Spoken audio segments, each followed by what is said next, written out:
Alright, so I got a story time because I just listened to ICEMAN and Drake got me up, bro. Man, we'll sit down and take over, man. Just chopping game and giving game. Drake, you suing him up over dissing this at you. Alright, let me just set the scene for you real quick. May 15th, 2025. Midnight. While most people were asleep, Drake quietly dropped not one, not two, but 3 projects in a single night. 3. At the same time. Out of nowhere. And out of those 3, there was one album that sent shockwaves through the entire music industry the moment people pressed play. That album was ICEMAN. Now, people have been calling Drake frozen in time, ever since the Kendrick beef. They said he was done. They said the culture moved on. They said nobody in the hood was checking for Drake anymore. So what does Drake do? He drops an album called ICEMAN. And on that album, he puts every single person who talked about him, turned on him, or celebrated his downfall on blast. One by one. Jay-Z, Rick Ross, DJ Khaled, Kendrick Lamar, A$AP Rocky, Travis Scott, J. Cole, LeBron James. This isn't just a rap album. This is a hit list. And today we're breaking down every single name on it, the backstory, the receipts, and what it all actually means. Stay with me, because this story goes way deeper than most people are talking about. Let's start with the biggest bomb on the album, the one nobody fully expected. There's a track on ICEMAN called Janice STFU, and the title alone is already a statement, STFU. Drake isn't easing into anything here. Now fans immediately started dissecting every line on this track, and the one that went the most viral was this, Buried Alive. Someone come dig me up. If I call your shorty right now, she's picking up. You boys got big off my name. That's big enough. We know how you OG's rocking already. The jig is up. At first listen, that sounds like a general flex. The elephant in the room, man. This is hating Jay-Z once again. He talking to Drake, man. You know Drake turning 40 this year. He trying to like, yo, he one of them type of gonna give you the bad advice that hopefully you follow, and then when you get unsuccessful, you be like, well, at least you tried. You know, at least you know them people be like, well, at least you did it the right way. Man, if you don't get the out of here, Jay-Z. Jay-Z had a whole career. That said 30's a new 20 when he became 30. That said I'm young forever. And now that he's 70, he's trying to tell other kids, nah, y'all gotta make music like y'all old now, man. But here's the context that makes it explosive. Exactly 1 week before ICEMAN dropped, Jay-Z gave an interview. And in that interview, he said that if you're trying to make young music and you're not young anymore, it won't feel authentic. People can feel that. Now, Drake turns 40 this year. So fans immediately connected the dots. Jay-Z was talking about Drake. Subtly, publicly, right before the album came out. And Drake's response? We know how you OG's rocking already. The jig is up. Translation, I see you. I know exactly what you're doing. And I'm not playing along. But here's the part nobody's saying out loud, and I'll say it. Jay-Z literally built his entire brand in his 30s around the idea that age doesn't matter in rap. He said 30 is the new 20. He called himself Forever Young. He made a whole career on that concept. And now suddenly, he's saying young music should only be made by young people? Drake clocked the hypocrisy. He didn't spell it out. He didn't have to. The fans did that work for him. But Drake wasn't done with Jay-Z after one track. On another song called Whisper My Name, he raps, I'll take the 500K, not the dinner. I can never learn stuff from none of y'all. If you don't know the reference, let me fill you in. Earlier in 2025, a question went massively viral online. Would you rather have dinner with Jay-Z or take $500,000? People were genuinely debating it, treating Jay-Z's wisdom and mentorship like it was worth more than $500,000. And we'll sit down and take over, man. Just chopping game and giving game. Yeah. Say, man, you keep holding your head up. You the best. Don't let them tell you nothing else. You the best. Drake answered the entire debate in one line. Give me the money. I don't need the dinner, because I can't learn a single thing from any of you. That is not just a diss. That is a declaration of independence. Drake is telling Jay-Z and every older industry figure who try to talk down to him, your advice means nothing to me. Your cosign is worthless. Your mentorship, keep it. And coming from someone who once genuinely looked up to Jay-Z, that line hits completely different. Now, if Janice STFU was the opening shot, National Treasures is the full artillery strike. This is the track where Drake addresses everyone at once.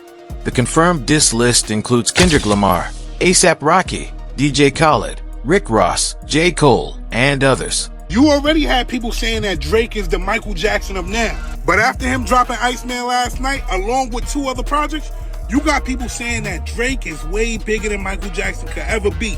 And those aren't my words. So I'm not saying that's the case. But Drake fans are smiling like that right now after this album drop. The whole concept of the song is loyalty and betrayal. Drake is telling the story of the Kendrick beef, and who was genuinely standing with him versus who was performing loyalty while quietly switching sides. And this is what makes the track so heavy, because some of these names, people genuinely thought were Drake's actual friends. Not just collaborators, friends. Take J. Cole, a guy who famously pulled his own verse from a Kendrick diss track and publicly apologized to Kendrick mid-beef.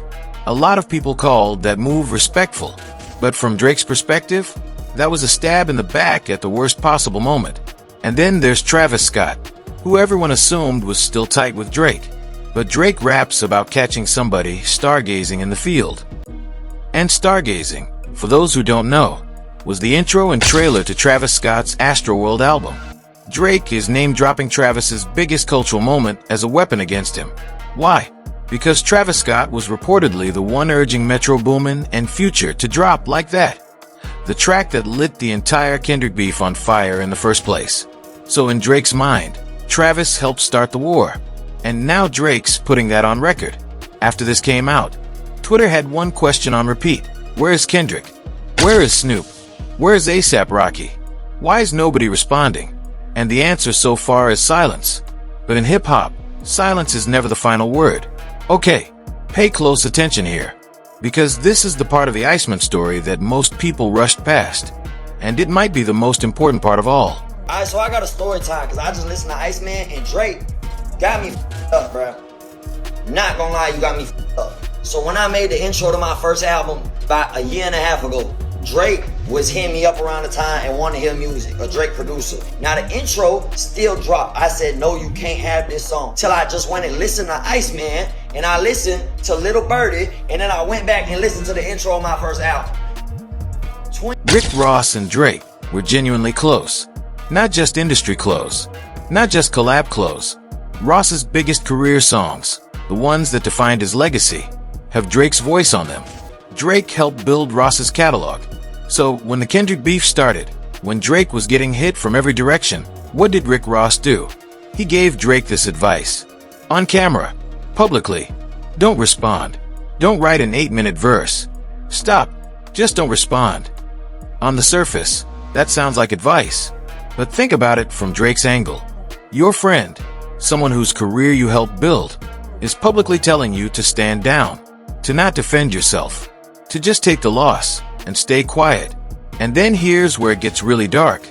It came out that during the beef, Ross privately suggested to Drake that he should go on The Maury Show to expose how many baby mamas he allegedly has, to drag his personal life, including his son Adonis, into the mud just to hit back at Kendrick.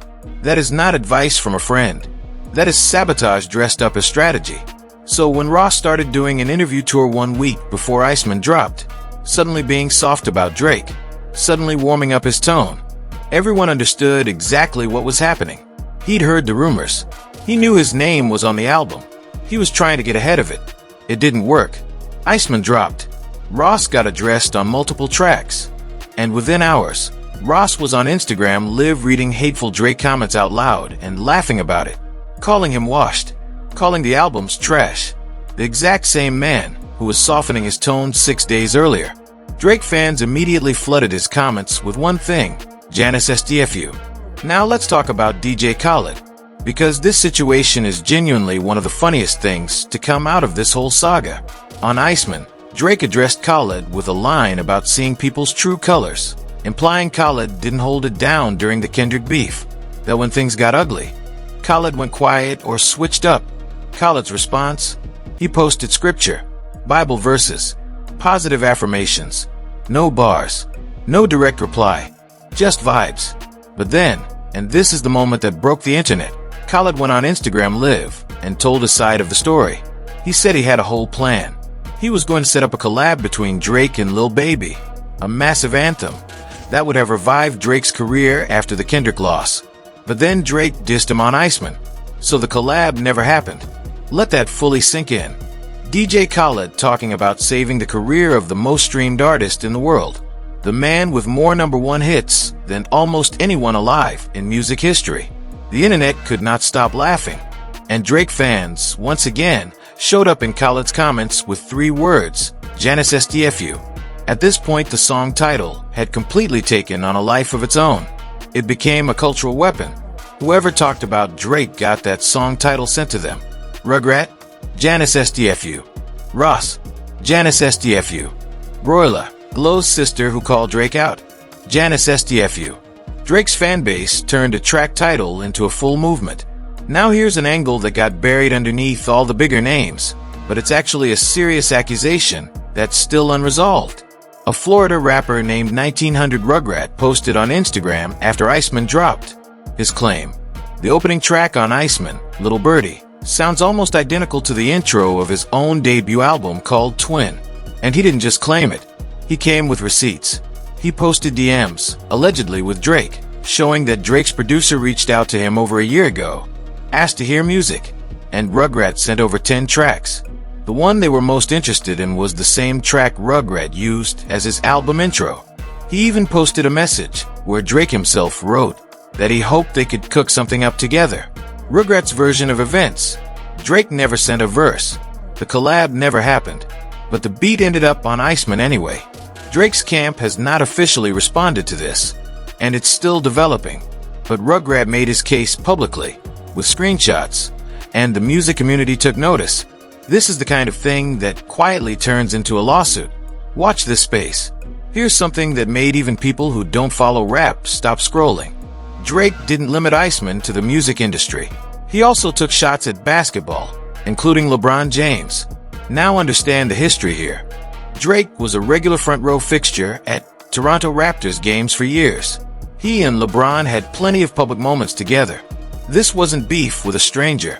When DJ Academics, a well-known sports commentator, heard the LeBron line, his reaction was instant. He was celebrating it.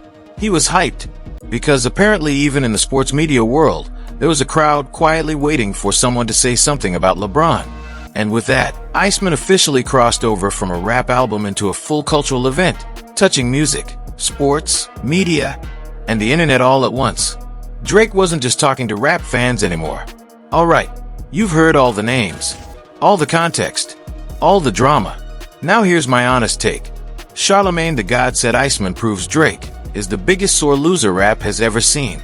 That by continuing to address the Kendrick beef, Drake is just showing he can't move on. That's a fair perspective, and it's not entirely wrong. But here's the other side of it, the side that doesn't get enough attention. 21 Savage said in a widely shared interview that nobody in the hood was really listening to Drake like that anymore. That became the narrative. Drake lost the streets. Drake lost the culture. Drake was finished. And then ICEMAN dropped, and people were reporting gas stations playing it, barbershops playing it, prison phones ringing with it first thing in the morning. Drake made 3 completely different projects in one night. ICEMAN for the streets, Made to Honor for a different audience, Habib T for another genre entirely. He was targeting every lane simultaneously. That is not the move of a man who's frozen. That is the move of someone who spent a year studying the battlefield and came back with a plan. So is ICEMAN a comeback? Musically, a lot of people are saying yes. As a cultural statement, it absolutely made noise. As a message to everyone who wrote him off, it landed. But the real question, the one that hip-hop is still waiting on, is whether Kendrick responds, whether Jay-Z acknowledges it, whether A$AP Rocky or Snoop say anything at all. Because the worst thing that could happen to Drake right now isn't a diss track back. It's complete silence. Being ignored is the one thing an ICEMAN can't survive. And when that response comes, if it comes, we'll be right here breaking it down. If this video gave you the full picture, subscribe, hit the bell, and drop a comment below. Is ICEMAN Drake's comeback or his last stand? See you in the next one.